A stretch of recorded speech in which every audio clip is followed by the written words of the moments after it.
Hi everyone, it's Mrs. Giesbrecht. Today I'm at the district office doing a training, but here is still a lesson for you on one-step equations involving multiplication and division. Yesterday we covered addition and subtraction, so today we're doing the other two operations for our one-step equations. So please go ahead, grab your notes in your notebook, write down your essential question. If at any time I'm going too fast, feel free to pause this recording and then press play to resume. Please do not have out the textbook until it's time to start your classwork, so that way we know that you're totally focused on notes today. So I have a couple examples for you, and here we go. Our essential question is, how do you solve a one-step equation involving multiplication and division? Example A. So today I'm going to label all of my examples with letters. That way once you get to your classwork, it looks separated from your numbered textbook. So let's read example A together. It says 2x equals 10. Now if we read that a different way, what this is really saying right here is 2 times x equals 10. There's really a multiplication sign in between those two.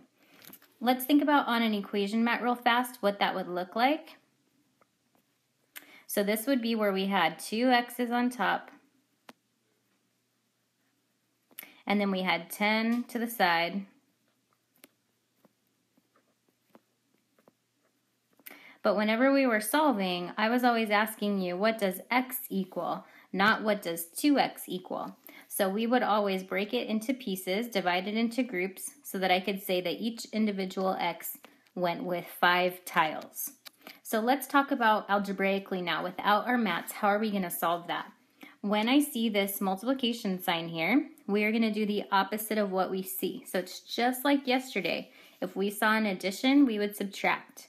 If we saw a subtraction, we would add. So today, if we see a multiply, the way we're going to get x by itself is to divide. So we're going to divide both sides by 2. Which again makes sense because think about what our mat did. We took each x and we are dividing it into its individual group. We're dividing into 2 groups. So here we're dividing into 2 groups. Your 2 and your 2 cancel. Well, actually they divide out and become a 1. So we're left with x equals 5. Let's plug in our answer to make sure that it makes sense. So back in the beginning, does 2 times 5 equal 10? Yes, it does. So I know for a fact that I have the right answer. Let's try another example. Example B. If I am writing, you are writing, so everyone should be writing each of these examples in your notebook. Example B says negative 2 times x equals 8. Negative 2 times x equals 8. I just want you to watch. Don't write this part down because I'm going to do something incorrectly and then we'll fix it. So if I just divide both sides by 2 and my 2 divided by 2 becomes a 1, look what I have left. I have left a negative and an x. That's not what I want to have left over. By the time I'm done, I just want to have a plain old x left over. We learned how to fix that yesterday, but there's an easier way to start this problem. So let's kind of back it up just for a minute. If it's negative 2 times x, whatever it's multiplied by, we're going to divide by. So I'm going to divide each side by negative 2. A negative divided by a negative becomes a positive, which is exactly what we want. So I'm left with x equals, and 8 divided by negative 2 gives us negative 4. So it's much easier for us if whatever it's multiplied by, we divide by that same thing. So if it's a negative, I'm going to divide by a negative. That way those negatives are going to cancel out. They divide out to become a plain old 1. Let's check my answer to make sure that I'm correct. Is negative 2 times negative 4 a positive 8? Yes, it is. So I know I did a great job. Example C. This one, sometimes in our book or on a test, they might write it sideways like this, but in your notes, I'd like you to write it up and down. So please write x divided by 4 equals 10 in your notes with the x on top and the 4 on the bottom. Again, our goal is to get the variable by itself. So right now, if this says divide by 4, think in your head, what's the opposite of dividing by 4? Hopefully you are saying multiply by 4. Whatever you do to one side, we do to the other side. So on the left, when I have a 4 on top and a 4 on the bottom, you can think of this as 4 over 1 if you want to. The 4s divide out to become a 1. So on the left side, I'm left with x, and on the right side, I get 40. Let's check our answer. Is 40 divided by 4 10? Yes. So I know I did a perfect job. That's my solution. Now it's your turn. So for example D, I'd like for you to solve on your paper and write down your answer. When you're ready, you can unpause the recording and I will show you your steps. Sorry, this got kind of wacky here. So here's your original problem. 6x equals negative 24. So go ahead and pause, and when you're ready, you can resume the recording.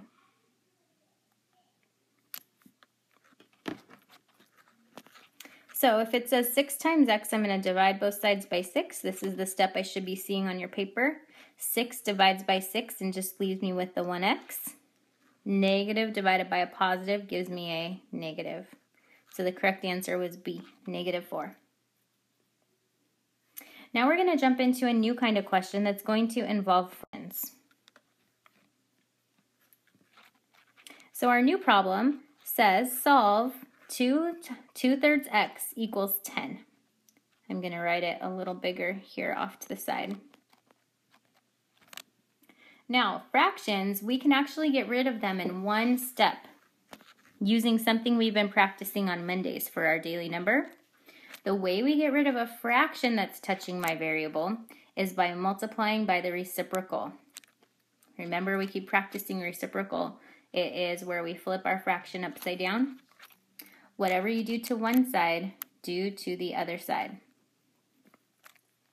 So on the left side, if I'm thinking straight across the top, straight across the bottom, I get 6 divided by 6, which just is a 1, which just leaves me x.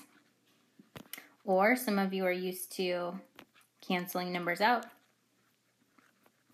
So this gives me x equals, the 10 we can put a 1 underneath it. Let's go straight across the top, straight across the bottom.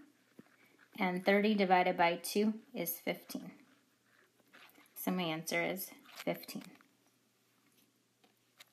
Let's try that again. This time I'm going to throw another fraction at you, but I'm going to add a negative somewhere in there. Okay, again, sorry, this one got kind of wacky here. Let's rewrite it. Okay, there will be 2 more examples, example F and then example G. So when I come back on Wednesday, I'm going to ask to see your notes, and I should see A through G in your notes for Tuesday's lesson. So this one's just a little bit different because this time it's a negative 2/3. When we take the reciprocal, just watch this step, you don't need to write right now. If all I did was the 3/2 on both sides, times by 3/2, I would get negative 6, if I go straight across the top, negative 6 divided by 6. That would leave me with a negative x. I don't want that. I always want a positive x. So let's think of what I really wanted to multiply by. Whenever we flip a fraction upside down, if it's positive, it stays positive. If it's negative, it should stay negative. So really what I want us multiplying by on both sides is a negative 3/2. Watch what will happen. A negative times a negative gives us a positive. 6 divided by 6 turns into a 1. So all of these numbers go away, leaving me with x. Now on the right-hand side, students oftentimes will ask me, Mrs. G, does this negative sign go on the top? Does it go on the bottom? Does it go out in front? It doesn't matter, actually. It will give you the same answer no matter what. So let's put the 10/1 and let's go straight across the top, straight across the bottom. And again, 30 divided by 2 will give us a 15. And since there was one negative, my answer is negative. So it didn't matter if we wanted to have that negative on the top, on the bottom, or out in front. We would get the same answer. I have one last problem for you today. This is letter G. So this one I'd like for you to try on your own. You can press pause and then resume when you're ready. So please show all steps on your paper and press resume once you're ready for the answer. So for this one, again, it is a negative. So I'm going to flip it upside down, take the reciprocal, which is negative 3 over 2. Again, a negative times a negative is a positive. So these two negatives will cancel each other out. They go away. And across the top, I get 6 divided by 6, which is a 1. That's what I want. I'm just left with my m, or 1m. 1m is the same thing. Now on the right-hand side, if we put a 1 underneath our 3, I get negative 9 over 2. It's just a fraction. No big deal. Fractions are answers too. So for the rest of the day, you guys are going to complete the clerk assignment that is on the board. You're going to do your classwork, which is out of your algebra book. The white one with the basketballs on it. Please take note of the questions that I'm having you skip today. So if you look on the whiteboard, it does ask you to skip a few questions. Then your homework is your Puddle Puzzler worksheet. Puddle Puzzler worksheet. This is on the back of last night's homework. So you guys already have that worksheet. You corrected it at the beginning of class. So it's the back of last night's homework. I had a picture of it in here, but the picture disappeared. Gotta love technology. So as you guys are completing the worksheet, what do I want to see? Yes, show your work. Where? I know there's not a lot of space on the worksheet. You guys can try and squeeze it in underneath the problem itself, or you could attach a separate piece of paper, or you could write in the margins of that paper. Pretty much wherever you can show your work, I want you to. Wherever you have space, you're going to make it fit. So if one of them looks like this, yes, I want you circling the variable, showing me your one step, and we get our x equals 46. So just like we practiced in class, yes, you have to show your work. And please make sure no one is working on their worksheet until you are done with your classwork. So everyone should be getting their books out right now and working on the classwork assignment. I hope you have a fabulous rest of your day. Remember, if you get an A from the sub, then I will give you pink tickets tomorrow. And make sure you are definitely a B or better so we can get the iPad cart back next week. Thanks, guys. See you on Wednesday.